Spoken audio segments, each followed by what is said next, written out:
Students, welcome to e-learning classes of Madhyamik Shiksha Vibhag, Uttar Pradesh. Myself, Dr. Tanu Srivastava, chemistry lecturer from JGIC Vijayanagar, Ghaziabad. Today's, let's proceed through the lecture 2 of the S block element, chapter 10. In previous lecture, बच्चों, I can tell you about the S block element, कि what is called S block element, and first A and second A. First A is called the alkali metals. Then today is in alkaline earth metals. Then we move to the content alkaline earth metals, general characteristics of alkaline earth metals, physical properties, chemical properties, anomalous behavior of beryllium, diagonal relationship between beryllium and aluminium. Students, मैंने आपको ये previous lecture में ये बताया था कि S block consist of two group, first A and second A. First A consist of the NS1 and second is consist of the NS2. All contains 2 electrons in S subshell. N is the principal quantum number. It may be vary from 1 to 2, 3, 4, 5, 6, 7, etc. Then why it is called alkaline earth metals? Then you can see here group second,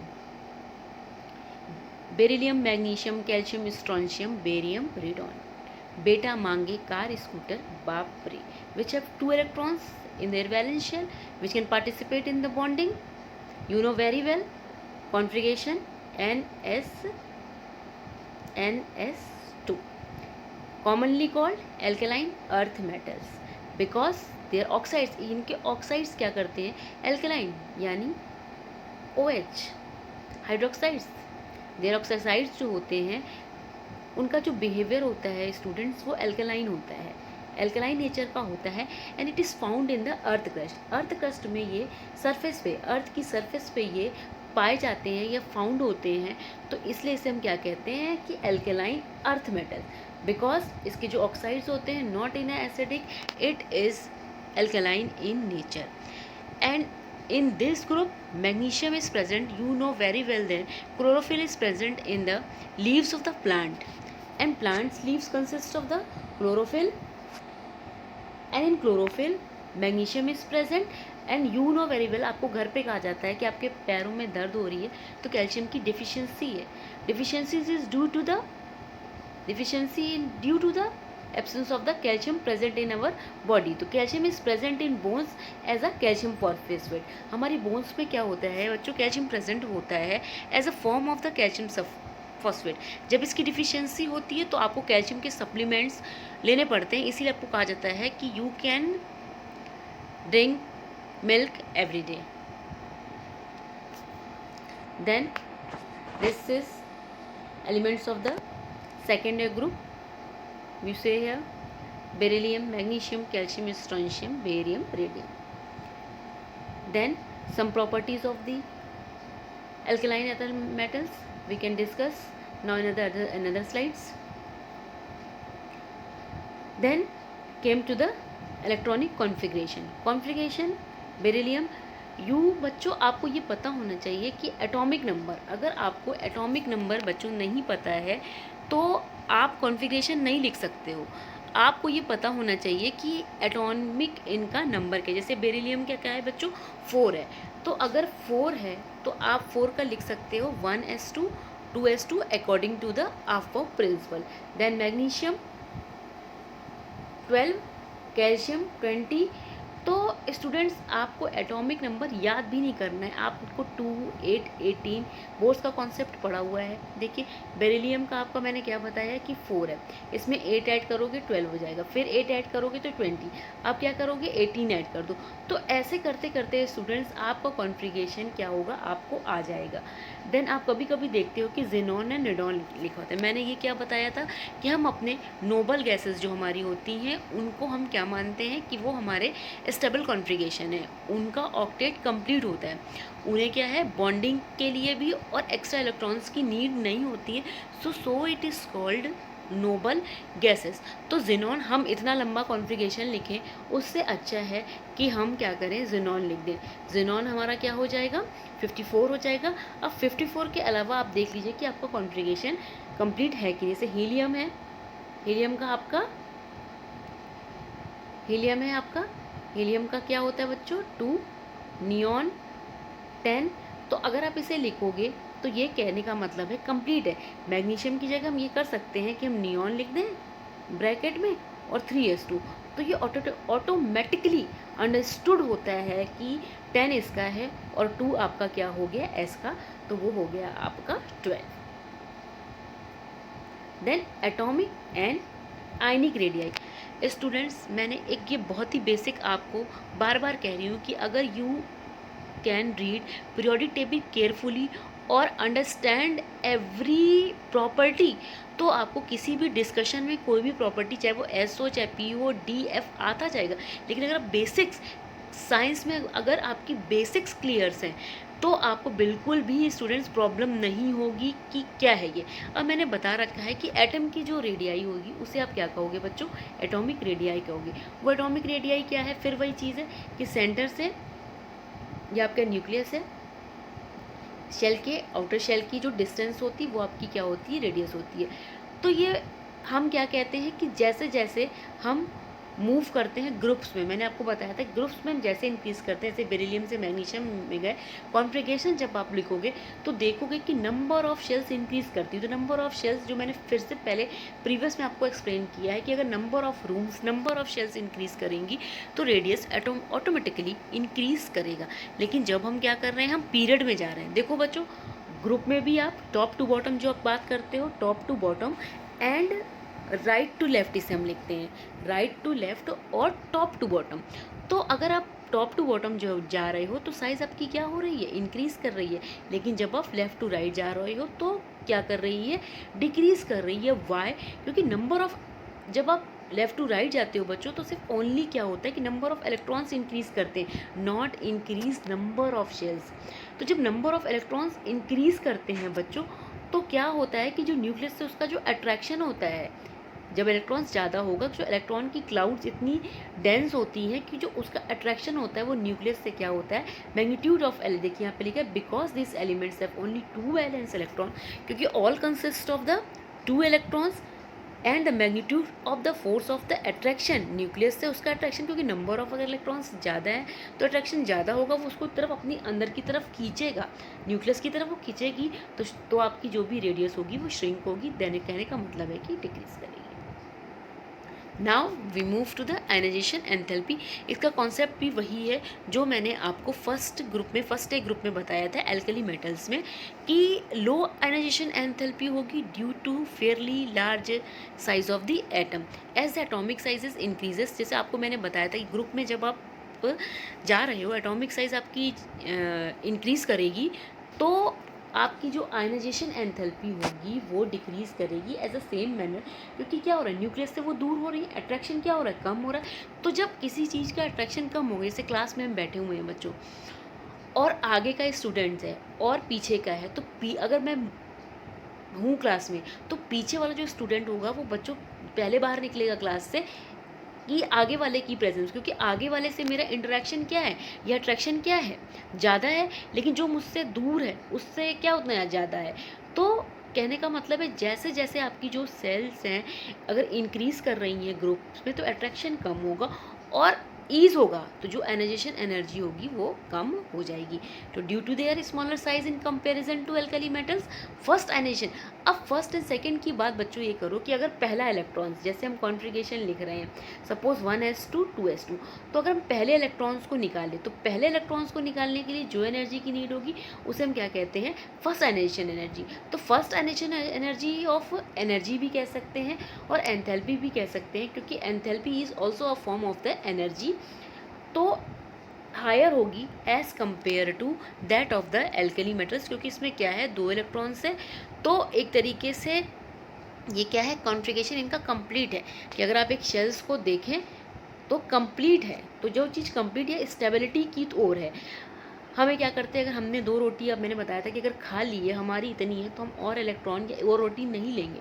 यहाँ पे 2 electrons हैं तो आप ज़बरदस्ती अगर इनका निकालो, अगर वो खा है तो ज़बरदस्ती अगर आप निकालोगे तो फिर ये आपका क्या होगा, ईजी नहीं होगा, आपको ज़्यादा एनर्जी करनी पड़ेगी। अगर कोई घर से निकलना नहीं चाह रहा है, ज़बरदस्ती निकाल रहे हो, तो आपको उसे खींचना पड़ेगा। ज़बरदस्ती निकालने में आपको एनर्जी ज़्यादा, तो इसलिए क्या होगा, एल्कलाइन अर्थ मेटल की ज़्यादा होगी as compare to the alkali metals. Now hydration enthalpy. Hydration enthalpy बताया था कि अगर इनके जो भी मेटल साइंस होते हैं, मतलब पानी के साथ में रिएक्शंस को हम क्या कहेंगे, उसमें जो एनर्जी यूज़ होती है या आपकी जो एनर्जी यूज़ होती है उसे हम क्या कहते हैं, hydration enthalpy. The hydration enthalpy of alkaline earth metals ions are larger than those of alkali metals because have more tendency to, क्योंकि क्या होगा, इसके अंदर ज़्यादा टेंडेंसी होगी, 2 इलेक्ट्रॉन्स होंगे तो इनके अंदर ज़्यादा टेंडेंसी होगी पानी के साथ रिएक्शन करने की। पानी के साथ रिएक्शंस होने को हम हाइड्रेशन कहते हैं। और मैंने बताया था कि उसमें जो एनर्जी निकलती है, एक्सोथर्मिक बताया था प्रीवियस लेक्चर में, तो वो आपकी क्या हो जाती है, हाइड्रेशन एंथैल्पी। तो the hydration enthalpies decrease down the group since the cationic size increases. Cationic size आपका क्या होगा कि जब आप क्या कर रहे हो कि ग्रुप में जा रहे हो तो डिक्रीज करेगी। क्यों? क्योंकि साइज़ आपकी क्या करती, इंक्रीज़ करती। जब आप ग्रुप में जा रहे हो तो साइज़ इंक्रीज़ करेगी, तो जब साइज़ इंक्रीज़ करेगी तो आपका जो हाइड्रेशन होगा वो करना क्या होगा, पानी के साथ जो रिएक्शन होगी। कहने का मतलब है कि जो पानी एंटर करेगा, इनके बीच में वाटर मॉलिक्यूल जो एंटर करेगा वो उतना ईजी नहीं होगा, तो डिक्रीज़ होगी। ठीक है। अब मेटेलिक कैरेक्टर की बात करेंगे बच्चों, तो दे हैव स्ट्रॉन्ग मेटेलिक। मैंने कहा था कि मेटेलिक क्या होती है कि अगर ये इलेक्ट्रॉन्स को निकाल रहा है, अगर ये टेंडेंसी है कि इलेक्ट्रॉन ये निकालता है, तो वो मेटल की प्रॉपर्टी, अगर एक इलेक्ट्रॉन्स निकाल रहा है तो वो मेटेलिक कैरेक्टर को शो करता है। तो इनके अंदर क्या स्ट्रॉन्ग मेटेलिक कैरेक्टर होता है as compare to the alkali metals. This is due to the smaller size of alkaline earth metal. क्योंकि इसमें क्या होता है, साइज मैंने आपको क्या बताया कि जब आप पीरियड्स में जा रहे हो तो साइज आपकी क्या हो रही है, डिक्रीज कर रही है। और डिक्रीज करने की वजह से इसके अंदर आपको क्या पता है कि 2 इलेक्ट्रॉन्स है आउटरमोस्ट शेल पे, तो 2 इलेक्ट्रॉन्स होंगे तो मैंने क्या ना, फील्ड है, स्टेबल है, तो स्ट्रॉन्ग है। तो स्ट्रॉन्ग होने की वजह से आपका ये क्या हो जाएगा कि इनका जो बॉन्ड होगा, they have strong metallic bond होगा एज कंपेयर टू एल्कली।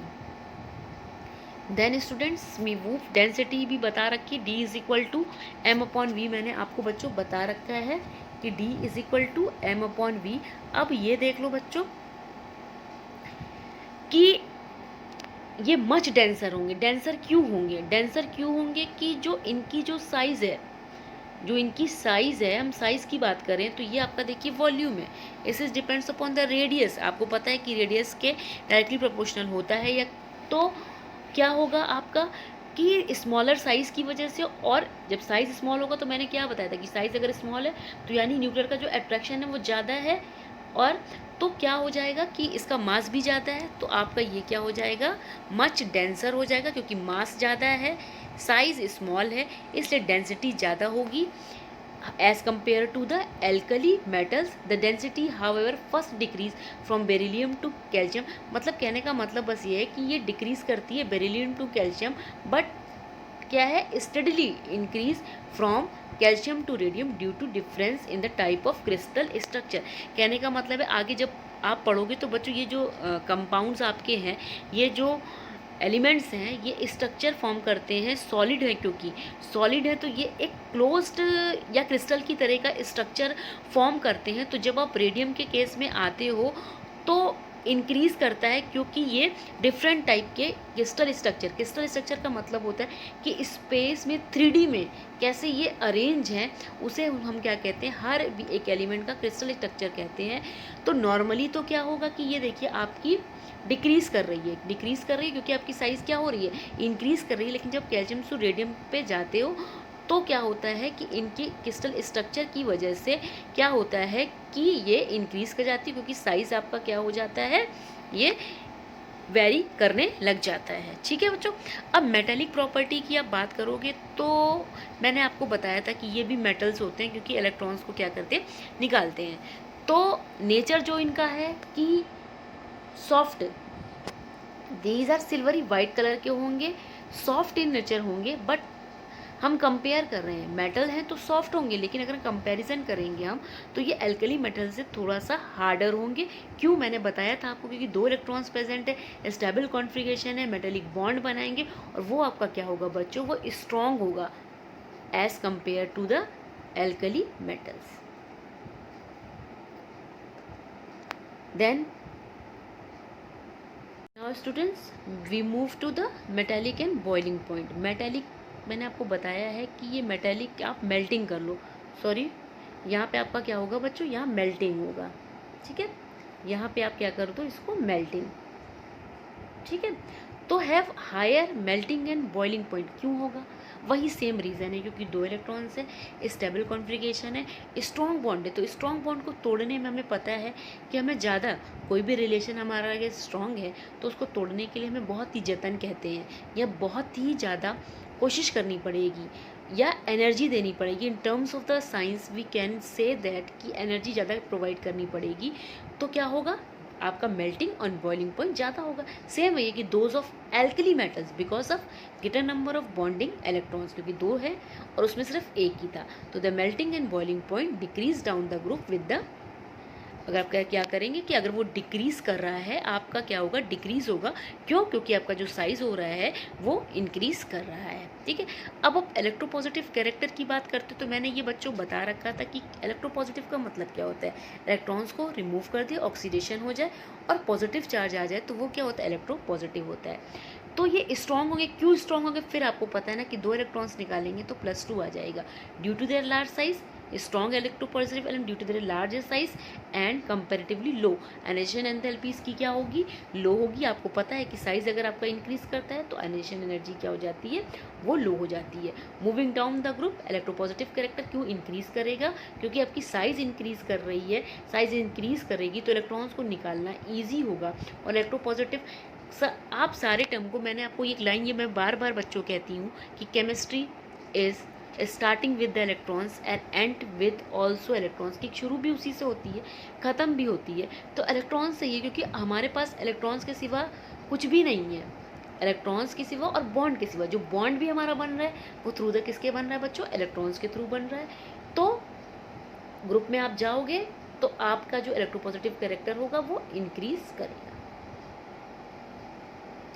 अब देन आप बात करते हो ऑक्सीडेशन स्टेट। ये भी बच्चों मैंने आपको बता रखा था कि जो ऑक्सीडेशन स्टेट है कि अगर इलेक्ट्रॉन्स को निकालता है तो उसके ऊपर पॉजिटिव चार्ज आता है। वैलेंसी को हम विद चार्ज नहीं शो करते, लेकिन हम ऑक्सीडेशन स्टेट को प्लस साइन से शो करते हैं। तो इस केस में क्या है, NH2 है, ये 2 इलेक्ट्रॉन्स अगर निकाल देगा बच्चों तो ये क्या हो जाएगा, आपके +2 हो जाएगा। तो in the solid state di positive 2 है तो वहाँ यूनिपॉजिटिव था, वहाँ क्या एल्कली मेटल्स, यहाँ एल्कलाइन अर्थ मेटल्स, तो +2 होगा। फॉर्म स्ट्रॉन्ग लैटिस, लैटिस या क्रिस्टल वही होते हैं कि इन एलिमेंट का क्या करें बच्चों, हम अरेंजमेंट देखते हैं 3D में, मतलब XYZ एक्सिस पे हम 3D में देखते हैं। तो इसमें क्या होता है कि इसकी साइज़ तो स्मॉल है, ठीक है, अगर हम लेफ्ट टू राइट जा रहे हैं तो साइज स्मॉल है और हाई चार्ज है तो ये स्ट्रॉन्ग लैटिस, क्योंकि अगर साइज स्मॉल होगी तो आपस में ये बॉन्ड बना के क्या करते हैं कि जो साइज आपकी क्या है स्ट्रॉन्ग लैटिस होगी और चार्ज क्या होगा, हाई होगा। अब एक्वस सॉल्यूशन क्या होता है कि पानी में अगर हम सॉल्यूशन बनाते हैं तो वो क्या होता है बच्चों, एक्वस सॉल्यूशन होता है। तो अब M2+ क्यों लिखते हैं कि हम M मान लेते हैं कि फॉर अ मेटल, आप ये मत करो कि मैम ये कौन सा मेटल है, जनरली हम सारे एलिमेंट्स किसी भी ग्रुप के नहीं लिख सकते हैं तो हम उसे M for metal M suppose कर लेते हैं और M2+। तो ये क्या, हाइड्रेटेड का मतलब क्या होता है कि स्ट्रांगली वाटर के साथ ये रिएक्शन करता है तो इसे हम कहते हैं हाइड्रेट। क्यों करेगा, क्यों, क्योंकि मैंने ये आपको बताया कि इसकी जो साइज़ होती है वो एल्कली मेटल से कम होगी और चार्ज +2 है, +1 से तो ज़्यादा ही है, तो क्या होती, ज़्यादा होती है। और मैंने आपको क्या कहा था कि जो भी हाइड्रेशन एनर्जी होती है वो in the form of exothermic, यानी एनर्जी निकल रही है, रिलीज होती है जब वो कैटायन फॉर्म करता है। कहने का मतलब ये है कि मेटल, इसने इलेक्ट्रॉन्स को निकाला तो M2+ के फॉर्म में इलेक्ट्रॉन्स निकाल रहा है 2 इलेक्ट्रॉन, तो +2 के फॉर्म में होता है, तो हाइड्रेशन एनर्जी रिलीज, क्योंकि क्या कर रहा है कि बॉन्ड ब्रेक कर रहा है तो एनर्जी रिलीज हो रही है, एक्सोथर्मिक हो रहा है तो हाई हो जाती है as compare to the alkali metals. Then flame का रिलेशन, फ्लेम का मतलब क्या होता है, आप कहते हैं ना लॉ, आग, आप यही तो कहते हैं। तो ये जितने भी आपके जो भी एल्कलाइन अर्थ मेटल्स हैं वो अगर आप उसको जलाओगे तो फ्लेम कलरेशन देते हैं। देखिए अलग अलग कलर्स हैं यहाँ बच्चों, देखिए लिथियम का अलग है, sodium, potassium, calcium, strontium and barium का अलग अलग है। कैल्शियम क्या, तो ये फ्लेम कलरेशन भी, फ्लेम के ऊपर आप इनको शो कराओगे तो ये कलर शो करते हैं। अब कैसे करते हैं ये देखिए कि जब हम मूव करते हैं कैल्शियम टू बेरियम, आपको पता है कि एनिशन एंथैल्पी क्या कर रही है ग्रुप में बच्चों, डिक्रीज कर रही है। Hence the frequency of the emitted light, मैंने आपको क्या कहता कि लाइट इंसिडेंट होती है, एक एनर्जी आपको जब आप लेके जाओगे विजिबल रीजन में, तो एक क्या है फ्रीक्वेंसी की लाइट आप इंसिडेंट करोगे तो उसके जस्ट कॉम्प्लीमेंट्री लाइट एमिटेड होगी। जब वो लाइट एमिटेड होगी तो इसका क्या होगा, बेरिलियम एंड मैग्नीशियम स्टार्टिंग है तो नीचे तो एनिशन एनर्जी इंक्रीज कर रही है, कहने का मतलब डिक्रीज कर रही है, और इनकी हाई है क्योंकि स्टार्टिंग है, तो ये क्या करते हैं, हाई होने की वजह से इनके अंदर क्या होता है, do not impart any characteristic colour to the flame, क्योंकि क्या है हाई एनेशन एनर्जी है तो इलेक्ट्रॉन्स को क्या होगा, उतना ईजी नहीं होगा निकालना, कि जितना कि हम जब ग्रुप में नीचे जाते हैं तो इलेक्ट्रॉन्स क्या होते हैं, ये जो कलर शो करता है बच्चों, ये इलेक्ट्रॉन को मैंने कहा था ना कि लो से हाई एनर्जी पे ये जंप करता है, रेडिएशन इंसिडेंट होती देन एमिट करता है लाइट, तो कलर शो करती हैं। लेकिन क्योंकि बेरिलियम एंड मैग्नीशियम के केस में जो बॉन्ड आपका होता है वो उसकी जो एनर्जी हाई होती है वो हाई होती है, तो इसे जंप कराने के लिए हमें बहुत ज़्यादा एनर्जी देनी पड़ेगी। जब वो क्या होगा, ये हम क्या कहते हैं एब्जॉर्प्शन होता है, जब ये लोअर से हायर में जाता है, आगे पढ़ोगे बच्चों, और जब फिर ये वापस आता है तो देन कलर इमिट करता है, उसे हम कहते हैं बच्चों इमिशन। तो इनके केस में नहीं होगा। बाकी आपके कैल्शियम देखिए ब्रेक रेड करेगा, स्ट्रोंशियम क्रिम्शन रेड करेगा, और बेरिलियम आपका क्या करेगा, एप्पल ग्रीन, और रेडियम आपका क्रिम्शन कलर को शो करेगा। देन फिजिकल प्रॉपर्टी, हम फिजिकल प्रॉपर्टीज़ के कहने का मतलब कि हमारी बाहर की वेशभूषा या बाहर का हमें जो हमारा देखने का वो तरीका है कि वो कैसे लगते हैं। मैंने आपको ये बताया कि हार्डर होंगे as compare to alkali metals, क्यों, क्योंकि 2 इलेक्ट्रॉन से स्ट्रॉन्ग बॉन्ड है। बॉइलिंग पॉइंट और मेल्टिंग पॉइंट मैंने आपको बता दिए, हाई होंगे due to small size and high charge. Electropositive character भी इंक्रीज करेगा डाउन द ग्रुप, क्योंकि आपका क्या होगा, साइज इंक्रीज करेगा, एनेशन एनर्जी डिक्रीज करेगी। बार बार वही चीज़ें आ रही हैं, एक कॉन्सेप्ट बना लो, एक कॉपी बना लो, उस पर पीरियोडिक टेबल का आप ऐसे रफली नॉट एलिमेंट लिखो, आप ये ट्रेंड बना लो जो मैंने आपको पीरियोडिक टेबल के बेस में बताया था, कि आप ये जनरल प्रॉपर्टी लिख दो कि कौन सी property top to bottom decrease करेगी। जैसे कहने का मतलब आपने एक normal form of periodic table बना दिया, यहाँ क्या करो आप एरो लगा दो कि टॉप टू बॉटम कौन कौन सी प्रॉपर्टीज़ इंक्रीज कर रही हैं और रीज़न। तो रोज़ रोज़ आपको क्या होगा बच्चों, ये देखना नहीं पड़ेगा, और कॉन्सेप्ट एक माइंड में सेट हो जाएगा कि क्यों इंक्रीज कर रही हैं और क्यों डिक्रीज कर रही हैं। और आपको बताया कि एक्सेप्ट बेरिलियम एंड मैग्नीशियम, क्यों, क्योंकि ये क्या है कि इनकी एनिशन एनर्जी हाई है, तो फ्लेम कलरेशन मतलब आप जलाओगे तो ये जलेंगी नहीं कलर के फॉर्म पे, जैसे कि जलाओ तो कुछ कुछ ऐसे कंपाउंड्स होते हैं ना जो कलर शो करते हैं।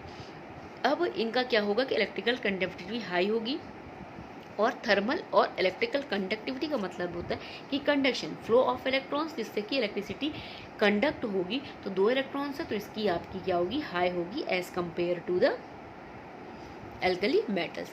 केमिकल प्रॉपर्टीज़ पे आ गए बच्चों कि केमिकल कैसे रिएक्शन होती है। अब देखिए रिएक्शन वाटर के साथ भी है और आपकी क्या है ऑक्सीजन के साथ। ऑक्सीजन के साथ क्या है, correctly inert to oxygen because of the formation of a thin film of oxide on their surface. क्या है कि ये ऑक्साइड तो फॉर्म करते हैं ओनली सरफेस पे, और जो भी इनकी रिएक्शंस है वो डाउन द जब आप ग्रुप जाओगे तो वो क्या करेगी, इंक्रीज करेंगी। अब मेटल्स क्या है कि मेटल के साथ जो ये हैं कैसे रिएक्शंस करते हैं वो आप देख लो। देखिए वाटर के साथ में रिएक्शन कर रहे हैं तो ये देखो बच्चों, वाटर के साथ में रिएक्शन कर रहे हैं तो मैग्नीशियम हाइड्रोक्साइड बनाएंगे OH, और हाइड्रोजन को क्या करेंगे, लिबरेट करेंगे। कैल्शियम के साथ कैल्शियम हाइड्रोक्साइड और हाइड्रोजन। अब हेलोजन के साथ रिएक्शन करेंगे तो एक एप्रोप्रिएट टेम्परेचर पे, एक हम टेम्परेचर का मतलब है कि गर्म करना, हम अगर एक टेम्परेचर देंगे तो ही ये रिएक्शन होगी।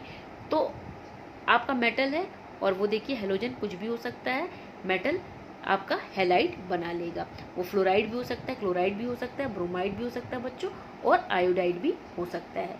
अब हाइड्रोजन के साथ रिएक्शन करोगे तो हाइड्राइड बनाओगे, ये नॉर्मल मेटल के लिए देखिए गर्म किया हीट, यहाँ पे आप डेल्टा भी लगा सकते हो, इसका मतलब बच्चों हीट ही होता है, तो आप डायरेक्टली हीटिंग तो मेटल हाइड्राइड फॉर्म करोगे। ये देखिए बेरिलियम क्लोराइड है, इसकी आप लिथियम एल्युमिनियम हाइड्राइड इसे कहते हैं बच्चों, लिथियम एल्युमिनियम हाइड्राइड कहेंगे। ईथर के साथ आप रिएक्शन कराओगे तो ये देखिए आपका बेरिलियम हाइड्राइड बनेगा, ये देखिए, और HCl बन जाएगा। आपकी ये H इसके साथ हो गया और AlCl3 बना और लिथियम का क्लोराइड भी बच्चों बन जाएगा। देन यूजेस आप देख लो। बेरिलियम को एलॉय मैंने बताया था कि जब हम किसी मिक्सचर में बनाते हैं बेरिलियम के साथ कोई और मेटल को भी ऐड करेंगे तो हम एलॉय का फॉर्मेशन करते हैं, जिससे इसकी रिएक्टिविटी क्या करती है बच्चों, इंक्रीज करती है। जैसे कॉपर बेरिलियम एलॉयस अगर किया तो use in the preparation of a high strength spring अगर हम बनाते हैं कि अगर उसमें बेरिलियम कॉपर में मिला देंगे तो उसकी जो स्ट्रेंथ होगी वो ज़्यादा हो जाएगी। हम कहते हैं ना कि अगर किसी चीज़ को हम कोई काम नहीं कर पा रहे लेकिन अपनी फ्रेंड के साथ अगर हम मिल के करें तो हम उसे और अच्छा करते हैं। तो एक तरीके से ये मिक्स्ड मेटल्स हैं, ये एक तरीके से मिक्स्ड मेटल्स हैं। Metallic beryllium is used for the making windows of X-ray tube. जो एक्सरे की ट्यूब होती है, जो आप एक्सरे करवाने जाते हो तो उसकी जो ट्यूब होती है वो बेरिलियम की बनी होती है। Magnesium also forms alloys with aluminium, zinc, manganese and tin. Tin आपका बच्चों क्या होता है, सबके आपको सिम्बल्स पता होने चाहिए, Sn, Al, Zn और Mg। हम बार बार नाम नहीं लिख सकते इसीलिए हमको एलिमेंट का सिंबल पता होना चाहिए। And magnesium aluminium alloy being light in mass are used. इनका जो मास होता है वो लाइट होता है, इसलिए एयरक्राफ्ट जो बनाते हैं उसके कंस्ट्रक्शंस में भी हम क्या करते हैं, इसे यूज़ करते हैं। अब इनकी जो भी थोड़ी बहुत प्रॉपर्टीज़ जो रिएक्शंस रह गई हैं वहाँ ये देख लीजिए कि ये भी क्या करते हैं, ऑक्सीजन के साथ बच्चों रिएक्शन करा करके क्या बनाते हैं, मेटल का ऑक्साइड बनाते हैं। और इनके जो ऑक्साइड्स होते हैं वेरी स्टेबल होते हैं, अगर आप इसे गर्म करोगे तो वो बहुत ही स्टेबल होते हैं। नेक्स्ट में देख लीजिए। एंड बेरिलियम, ये देखिए बेरिलियम एम्फोटेरिक का मतलब होता है कि ये एसिडिक नेचर को भी शो करेगा और बेसिक उभयधर्मी, जिसे आपने पढ़ा होगा कि दोनों कैरेक्टर को शो करे, तो ये क्या होगा, एम्फोटेरिक होगा। वाइल जो ऑक्साइड्स होंगे, बाकी जितने भी आपके और ऑक्साइड्स होंगे, एम्फोटेरिक हम ऐसे भी देख सकते हैं कि पॉजिटिव भी शो करे बच्चों और कैटायन के फॉर्म में भी बनाए और एनायन भी बनाए।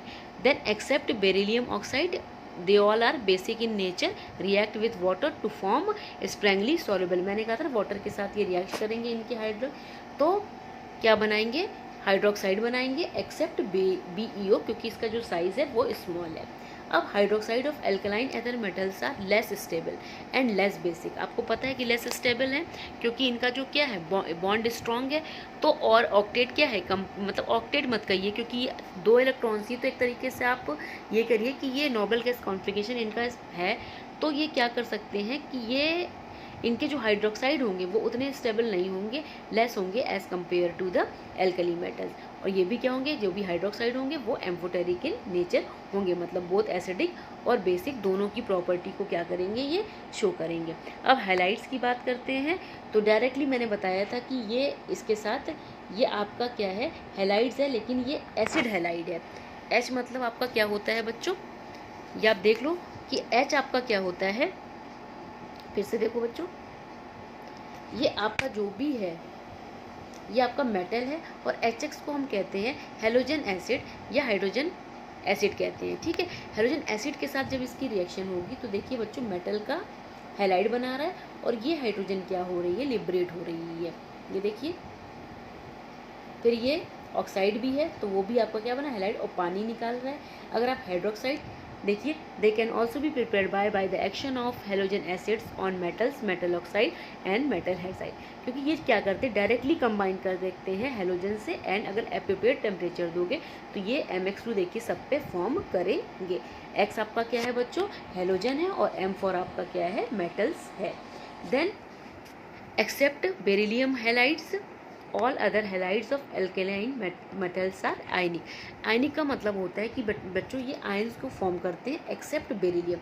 जैसे मैग्नीशियम क्लोराइड आप देखोगे तो ये आयनिक फॉर्म में होता है कि मैग्नीशियम +2 और 2Cl- में ये आयनिक फॉर्म में होता है, लेकिन बाकी जो आपके क्या होते हैं वो शो करते हैं आयनिक, ठीक है। Except beryllium chloride and magnesium chlorides, जो भी आपके मैंने अभी आपको बताया था कि फ्लेम कलरेशन नहीं करेंगे क्योंकि ये क्या है आपके जो इनकी जो साइज़ है वो स्मॉल है, इसकी वजह। और आयनाइजेशन एनर्जी की बात करते हैं वो हाई होता है, इसलिए ये फ्लेम कलरेशन शो नहीं करते हैं। देन ये क्या करते हैं, हाइड्रेटेड, कहने का मतलब है कि इनके अंदर की प्रोडेंसी होती है कि हाइड्रेटेड सॉल्ट को, मतलब पानी इसके तरह से कहते हैं ना, जिसके नमी, कुछ सॉल्ट्स ऐसे होते हैं जो हल्के से गीले टाइप में लगते हैं तो वो हाइड्रेटेड सॉल्ट्स बनाते हैं। तो जो हाइड्रेटेड सॉल्ट्स बनाते हैं उनको हम डॉट करके 8H2O या 6H2O, जैसे कैसे कैल्शियम क्लोराइड हम आपसे कह दें कि कैल्शियम क्लोराइड हाइड्रेटेड लिखिए, नॉर्मली आप क्या लिखोगे CaCl2, लेकिन अगर हम हाइड्रेटेड कहते हैं बच्चों तो 6H2O जोड़ दोगे।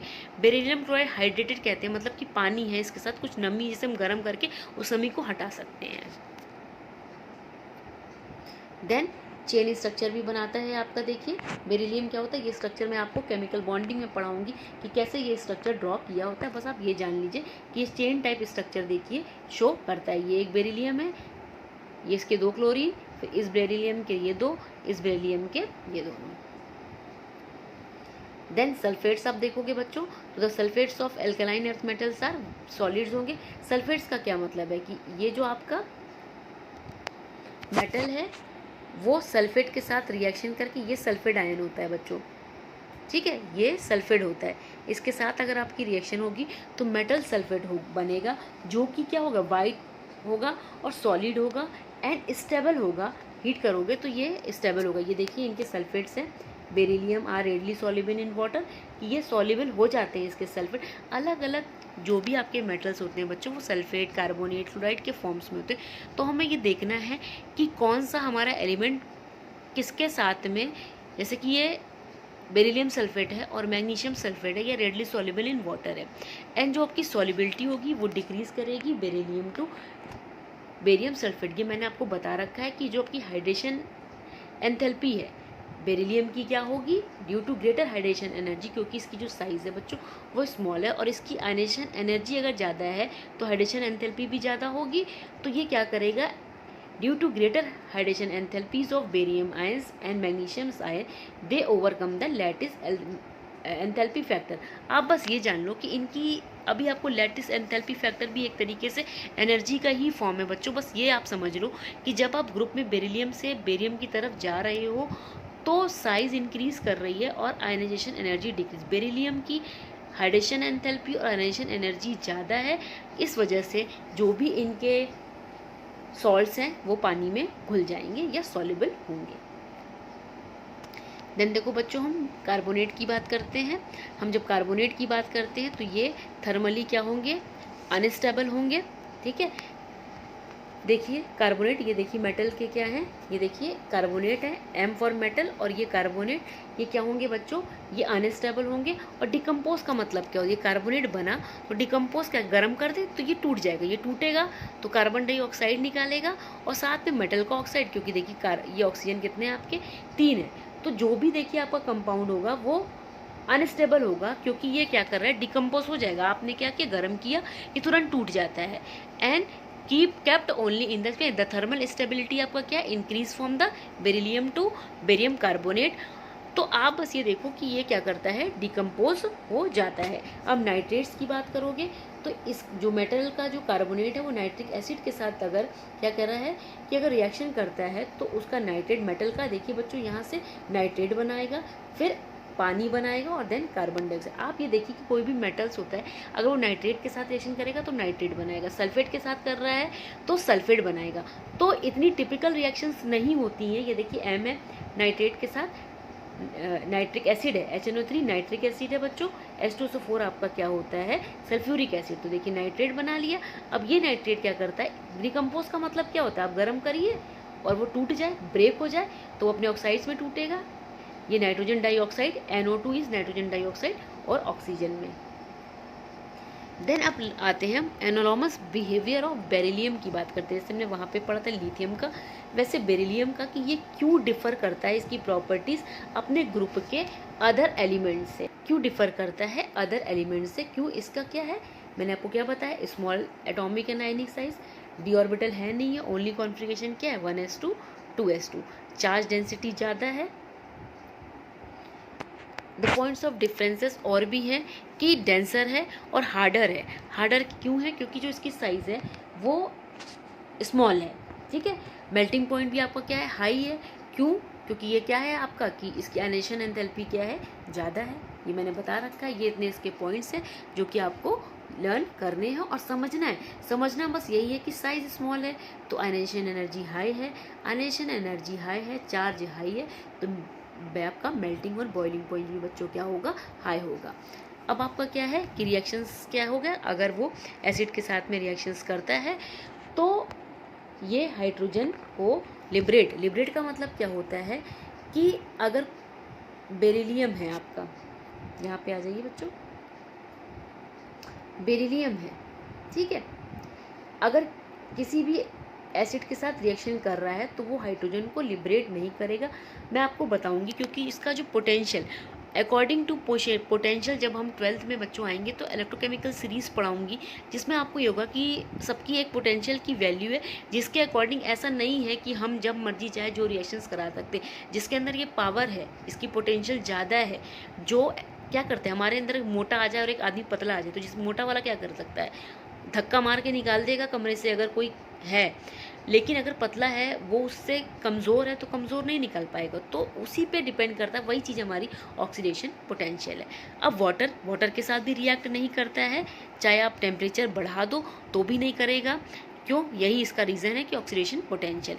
अब एम्फोटेरिक मैंने आपको बताया है कि oxide and hydroxide of beryllium of amphoteric in character dissolve in acid to form salt and की कहने का मतलब एम्फोटेरिक एसिडिक और बेसिक दोनों से एल्कली से रिएक्ट करके ये प्रोडक्ट क्या करते हैं, बना देते हैं बच्चों। डायगोनल रिलेशनशिप विकर्ण, जो मैंने आपको बताया था कि आपका क्या है, बेरिलियम है तो वो एल्युमिनियम के साथ डायगोनल रिलेशनशिप शो करेगा, तो इनकी प्रॉपर्टी फिर क्या हो जाएगी बच्चों, सेम रहेगी कि बोथ आर क्या होंगे, मेटल्स होंगे और एयर में स्टेबल होंगे। एयर का मतलब क्या होता है, हम यहाँ पे ऐसा नहीं कहते कि हवा में है, ये नहीं, हवा का मतलब कि ऑक्सीजन के साथ ये रिएक्शन कर सकते हैं, स्टेबल होंगे। वाटर के साथ क्या करोगे, तो ये डिकम्पोज, मैंने कहा था ना, वाटर के साथ do not decompose water even at, अगर आप इसको टेम्परेचर 373 केल्विन टेम्परेचर भी दे दोगे। क्यों? क्योंकि जो मैंने क्या बताया था कि इसके अंदर ये टेंडेंसी है कि ये लेस है, क्योंकि क्या है, इसकी साइज़ क्या है, स्मॉल है, तो इसके अंदर लेस टेंडेंसी है कि ये इलेक्ट्रॉन्स को निकाले और अपने पॉजिटिव में आ जाए। तो ये क्या करेगा, डू नॉट डिकम्पोज, ये वाटर को डिकम्पोज नहीं करेगा। इलेक्ट्रोपॉजिटिव कैरेक्टर भी है, आपको पता ही है कि लेस होगा क्योंकि इसकी साइज़ स्मॉल है, तो एल्युमिनियम की भी कम होगी।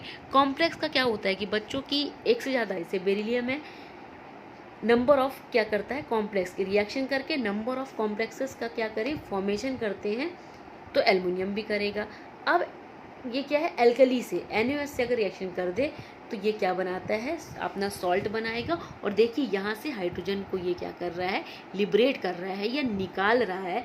तो ये इसका सोडियम बेरिलेट, इसे बोलते हैं Na2BaO2 सोडियम बेरिलेट, Na2BeO2 और sodium aluminate. Then passive nature, both these metals are passive on the reaction with concentrated nitric acid due to the formation of, मैंने क्या कहा था कि ये जो भी होते हैं कि ये पैसिव नेचर को शो करते हैं, क्योंकि अगर आप इसकी नाइट्रिक एसिड के साथ रिएक्शन कराओगी तो ये नाइट्रेट का फॉर्मेशन क्या करता है, ड्यू टू द ऑक्साइड, और नाइट्रेट का फॉर्मेशन भी कर देते हैं सरफेस में, तो ये उतना रिएक्शन उसके साथ में नहीं करते हैं। अब एम्फोटेरिक कैरेक्टर ऑफ ऑक्साइड्स बता दिया मैंने कि आपको, beryllium and aluminium are amphoteric, कहने का मतलब कि एसिड में भी डिसॉल्व होगा और एल्कली में भी डिसॉल्व होगा। ठीक है बच्चों, ये चैप्टर आपका यहीं पे फिनिश होता है, एस ब्लॉक। आज आपने ये देख लिया सारा। अगर आपको इस चैप्टर में कोई भी प्रॉब्लम होती, नेक्स्ट में थोड़ी से इसके क्वेश्चंस या रीजनिंग दे दूंगी जिससे आपको इसको समझने में और भी प्रॉब्लम नहीं होगी। Then thank you.